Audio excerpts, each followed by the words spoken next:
তোকে ভাগ্য ভালো আছে না নাই? হ্যাঁ ভাগ্য ভালো আছে না নাই? বাসার দিকে যা।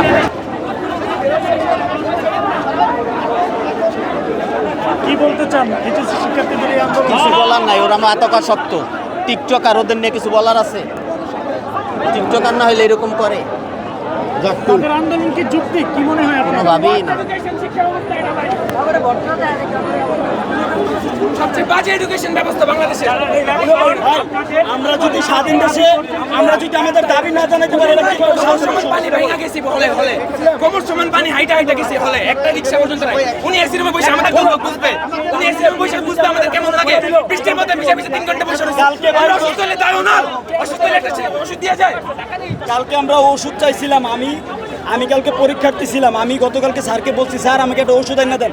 কালকে এই মাথা সমান পানির ভিতর আমরা কলেজে গেছি, পরীক্ষা দিছি, তারা কোনো ঔষধের ব্যবস্থা করে নাই। কিসের জন্য? শিক্ষামন্ত্রী যদি আমাদের কষ্ট যদি না বুঝে, তাহলে সে শিক্ষামন্ত্রী হওয়ার যোগ্যতা কিভাবে রাখে? ভাই আপনারা একটা দেশের জনতা, একটা দেশের স্টুডেন্টরা ফার্মের মুরগি, একটা দেশের স্টুডেন্টরা ফার্মের মুরগি। হ্যাঁ, ওনার কি মাথায় বুদ্ধি আছে? একটা দেশের স্টুডেন্ট পরবর্তী প্রজন্মের ফার্মের মুরগি বলে। উনি শিক্ষামন্ত্রী হইতে পারে? উনি জোকার, উনি শিক্ষামন্ত্রী হওয়ার যোগ্যতা রাখে না। কিন্তু দেখেছিলেন এই জুলাই আন্দোলনে, কি জুলাই টাইমে আন্দোলন হয়েছে, উনি শিক্ষামন্ত্রী ভাই। আপনাদের কাছে প্রশ্ন রাখলাম,